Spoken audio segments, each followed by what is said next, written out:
The Holy Roman Empire arose as an attempt to restore imperial power in the West. From the beginning, it was an ambitious political project of local rulers who dreamed of subjugating Germany and Italy, Central Europe, and the Apennine Peninsula.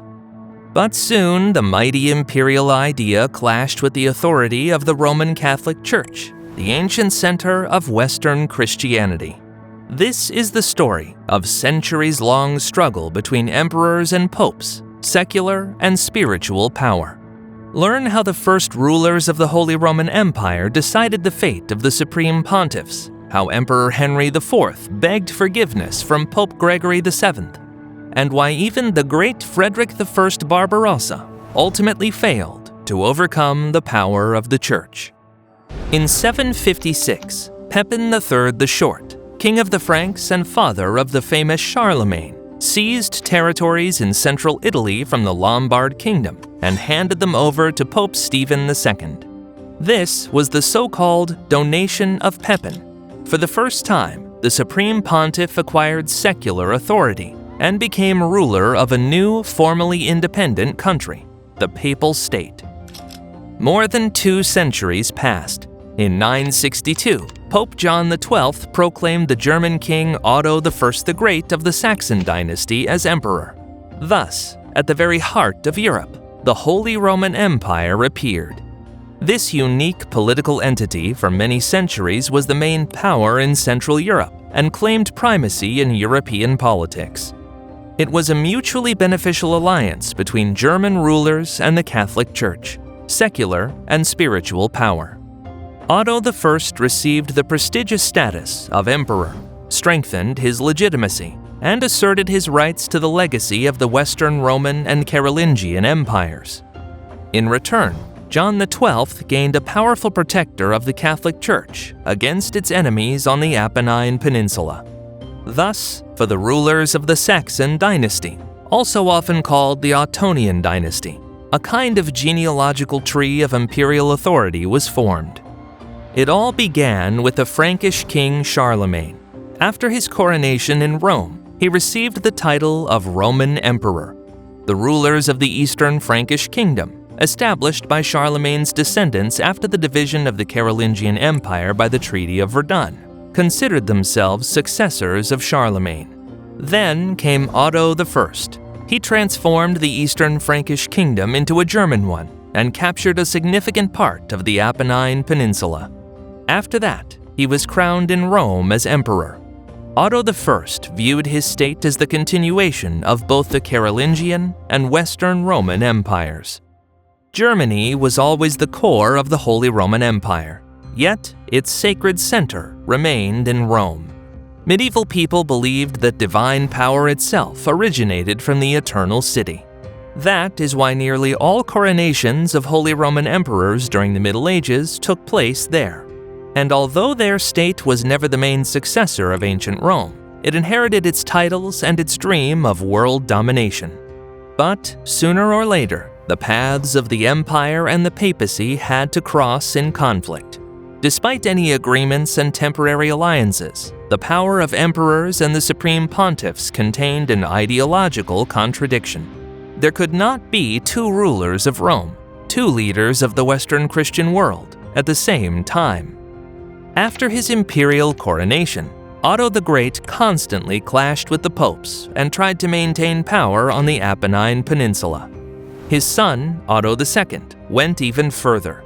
In the early 980s, he attempted to subjugate all of Italy. But in the south, 2 powerful opponents blocked his path: the Byzantine Empire and the Fatimid Caliphate, which at that time controlled southern Italy. In 982, near the city of Stilo, the young emperor's troops clashed with the army of the Sicilian Emirate, a vassal of the Fatimids.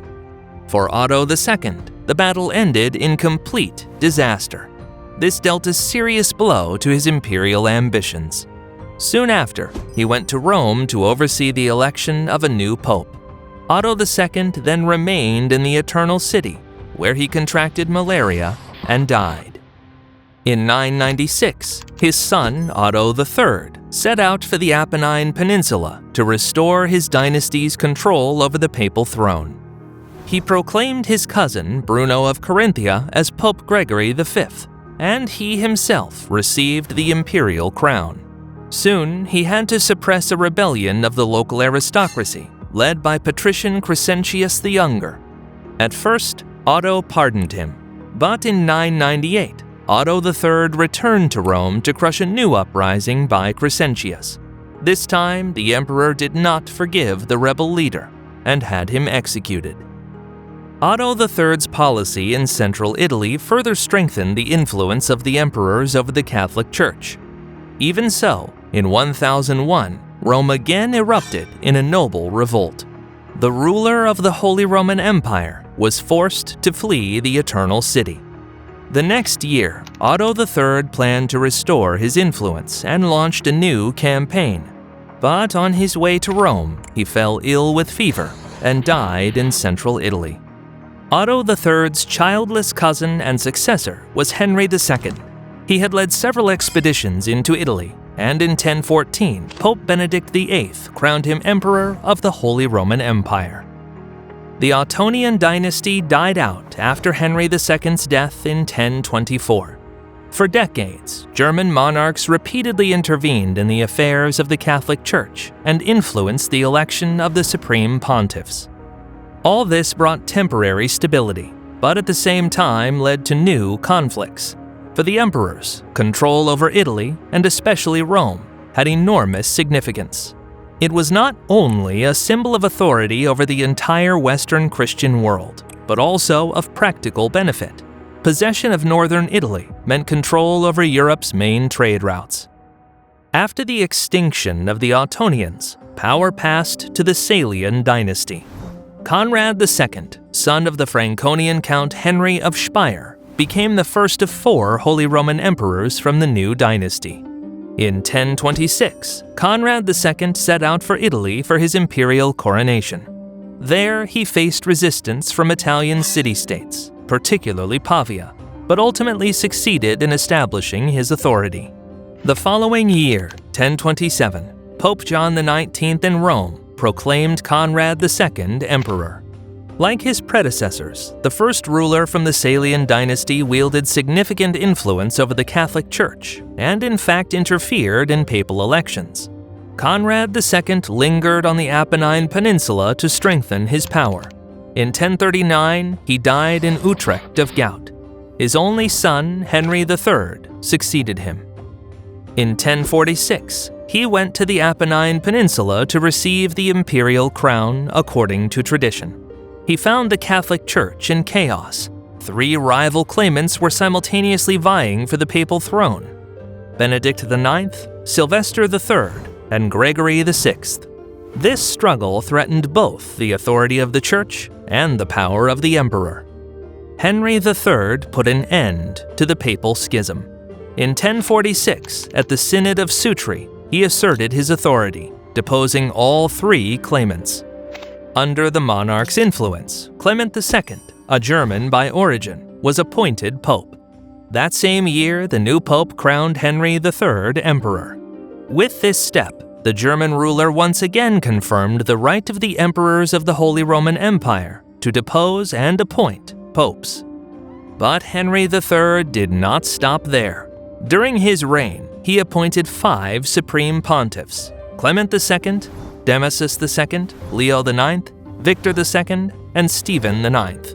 The emperor believed that by doing so, he could cleanse the Catholic Church of corruption and strengthen its spiritual authority. His relations with the popes were based on strict control. Thanks to this, for a time, the emperor in fact became the highest authority in the Western Christian world. Nevertheless, this direct and uncompromising interference of the emperors in the affairs of the Catholic Church later led to a serious conflict that erupted during the reign of Henry III's son. The strengthening of the Holy Roman Empire's power on the Apennine Peninsula brought the future clash with the papacy closer. After the death of the powerful emperor, his son Henry IV inherited the throne. For a long time, he could not obtain the imperial crown. Still, he actively interfered in Italian affairs, which alarmed Pope Alexander II. After his death, The next supreme pontiff was Gregory VII. He opposed the sale of church offices and even threatened the German king with excommunication. The conflict between Henry IV and Gregory VII went down in history as the Investiture Controversy. The core of the dispute lay in the right to appoint bishops. Henry IV, as the secular ruler of the Holy Roman Empire, supposedly had the legal right to do so in his own realm. Gregory VII, as head of the Catholic Church, sought to assert the independence of the papal state from the empire. He insisted that only spiritual authority could appoint church hierarchs.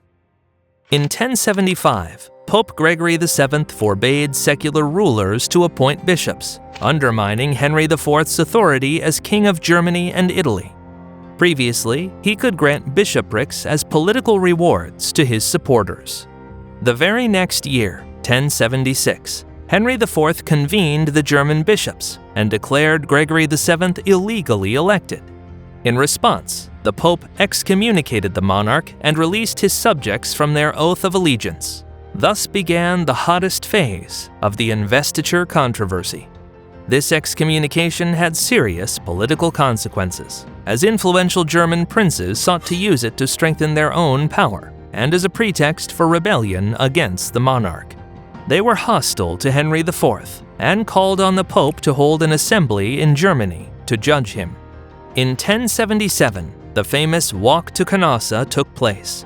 To avoid trial by the Supreme Pontiff, Emperor Henry IV went to the papal castle of Canossa to seek forgiveness. Under threat of losing the throne, he had to appear in person before Gregory VII in the winter, an act considered humiliating for the German monarch. The Pope restored him to the church and seemed victorious. Yet this was only one battle won, not the entire war. Although Henry IV's authority was shaken, the struggle over investiture continued. The German aristocracy ignored the Pope's absolution, and that same year elected an anti-king, Duke Rudolf of Rheinfelden from Swabia. At first, the Pope remained neutral in the conflict between the two kings. This allowed Henry IV to consolidate his position. The monarch continued to appoint bishops, and in 1080 he was again excommunicated. In the Battle on the Elster, 1080, he was defeated by Rudolf of Swabia. Even so, his rival died from a mortal wound. From 1081, Henry IV launched a series of military campaigns on the Apennine Peninsula. In 1084, he entered Rome and received the imperial crown from the anti-pope Clement III. The following year, Gregory VII died. This reduced the sharpness of the conflict between the empire and the Catholic Church. After Clement III's death in 1100, Henry IV no longer supported new anti-popes. However, he also failed to achieve peace with Pope Paschal II. In the end, Henry IV lost the struggle for power to his own son. Their quarrel was also linked to the Investiture Controversy, since the young Henry V allied himself with the princes, opponents of his father. In 1105, Henry IV abdicated the imperial title. The following year, he died of illness. His successor, Henry V, became the fourth and last ruler of the Salian dynasty. Before his imperial coronation, he ruled the Holy Roman Empire in harmony with the influential German aristocracy. Nevertheless, already in 1111, he captured Pope Paschal II in order to force him to crown him emperor. Having obtained the desired title, Henry V abandoned his alliance with the princes and tried to increase his influence over the Catholic Church. In the end, the German nobility forced him to compromise with the papacy. The Concordat of Worms of 1122 ended the Investiture Controversy. Henry V and Pope Calixtus II agreed that the Supreme Pontiff would have the right to appoint bishops, while the Emperor would grant them the secular powers associated with this influential office. The compromise agreement temporarily ended the confrontation between emperors and the Catholic Church, but Italy remained an arena of conflict between the interests of the empire and the papal state. The Pope showed that they were capable of challenging even the most powerful emperors, especially after the walk to Canossa, which created a precedent for future conflicts. Meanwhile, the German princes, thanks to this struggle, gained significant autonomy, further decentralizing the Holy Roman Empire. In 1125, Henry V died childless. His place on the throne was taken by the first and only representative of the Supplinburg dynasty, Lothair III. During his reign, the Hohenstaufens schemed against him. Duke Frederick II the One-Eyed of Swabia and Duke Conrad of Franconia. Lothair III had no major conflicts with the Catholic Church, became emperor in 1133, but already in 1137 he died while returning from a relatively successful campaign against the Kingdom of Sicily. The new German king was his political rival, Conrad III, grandson of Henry IV and the first ruler of the Hohenstaufen dynasty, who, nevertheless, was never emperor. Conrad III took part in the Second Crusade. Before his death, he appointed his nephew Frederick Barbarossa as successor, ignoring his own son, Duke Frederick IV of Swabia. In the mid-12th century, the Apennine Peninsula was divided into 3 regions. In the north were the wealthy and prosperous cities of Milan, Venice, and Genoa. They developed economically while actively resisting the empire in defense of their autonomy. In central Italy was the Papal state. The Catholic Church continued to be a challenge for emperors. In the south reigned the Normans, who had driven out the Arabs and Byzantines and created the Kingdom of Sicily. At times, it supported the Holy Roman Empire, at other times, the Pope. Under such circumstances, no emperor could hold Italy without constant military campaigns. Frederick I Barbarossa became King of Germany in 1152. Young, ambitious, and confident in his mission to restore the greatness of the Holy Roman Empire. 3 years later, he became emperor. The ceremony was traditional. Pope Adrian IV in Rome placed the imperial crown on Frederick I's head. Barbarossa considered Italy strategically important because of its historical, religious, and economic significance. He carried out several expeditions to the Apennine Peninsula, seeking to establish direct control over the Italian city-states and the Catholic Church. At first, Barbarossa achieved certain successes. Even so, when Milan and other northern Italian cities refused to submit to the emperor, Frederick I responded harshly. In 1162, he destroyed Milan. But the city-states of Italy did not yield. Their economic strength allowed them to resist the ambitious emperor. With the support of Pope Alexander III, who at the time became Barbarossa's chief opponent, in 1167, they formed the Lombard League. This alliance of Lombard cities sought to block the spread of Frederick I's influence in northern Italy. The most famous members of the organization were Milan, Verona, Venice, Genoa, and Bologna. In alliance with the Supreme Pontiff, they posed a real threat to the Holy Roman Empire. The conflict quickly escalated into open war. Barbarossa continued moving toward his cherished goal, while the Italian city-states defended their independence from the empire with all their might. The Lombard League had the support of the Catholic Church. Pope Alexander III saw in Frederick I a dangerous rival and did everything possible to restrain his influence on the Apennine Peninsula. He refused to recognize the imperial claims to the Papal state. In response, Barbarossa supported several anti-popes and tried to undermine Alexander III's authority. Yet, all these attempts failed. None of the rivals posed a serious threat to the Supreme Pontiff. He always found allies among the Italian city-states or European kingdoms. Thus, Frederick I's desire to build a powerful empire clashed with the Italian cities striving for independence and Pope Alexander III's determination to preserve the Catholic Church's political autonomy. The decisive moment came at the Battle of Legnano in 1176. The army of the Holy Roman Empire under Frederick I clashed with the forces of the Lombard League, commanded by the Italian noble and military leader Guido da Landriano. The League had numerical superiority, though historians still debate the exact figures. Barbarossa's army consisted mainly of mounted knights, while his opponent's strength lay in volunteer militias. The Lombard League's heavy infantry took a defensive position in the center, while light cavalry covered the flanks. Frederick I immediately led his heavy cavalry in a frontal assault. They broke through the front line and forced the enemy to retreat. Yet, soon the Italian light cavalry counterattacked. The infantry held firm and stopped the withdrawal.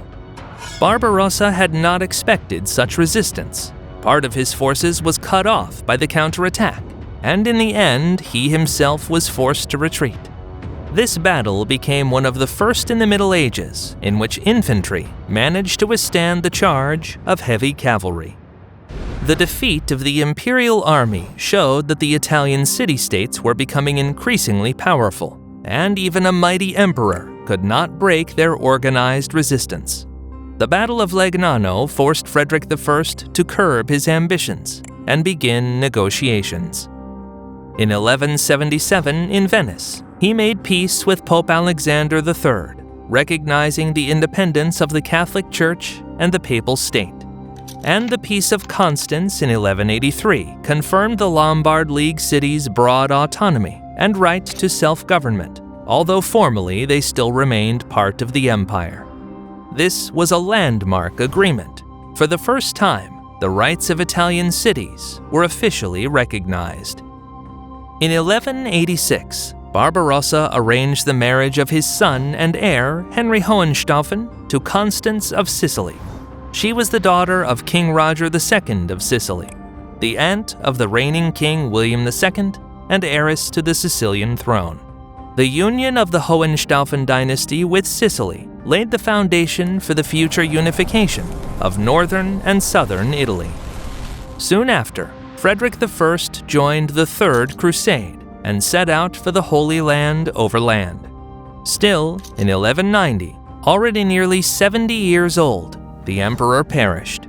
He drowned while crossing the Salif River in Asia Minor. Most of his army never reached Jerusalem. Frederick I Barbarossa entered history as one of the most outstanding rulers of the Middle Ages, yet even he could not subdue Italy. The emperor's long conflicts with the Lombard League and Pope Alexander III shaped the political landscape of medieval Europe. In particular, Frederick I's struggle with the Italian city-states forged their distinctive identity, which endured for centuries. The Apennine Peninsula remained divided. The cities of the north gained broad autonomy. The central lands were controlled by the Papal State, and the south by the Normans. By the time of Barbarossa's death in 1190, the map of Europe already reflected the protracted confrontation between the emperors of the Holy Roman Empire, the Catholic Church, and the Italian city-states. The ambitious dream of the German monarchs for a united imperial Italy never came true, though their claims persisted. The Holy Roman Empire remained a leading European power, but its authority was under threat. The conflict between emperors and the papacy defined Europe's political dynamics for a long time. Over the following centuries, several generations of Frederick I's heirs from the Hohenstaufen dynasty continued the struggle for control over the Apennines.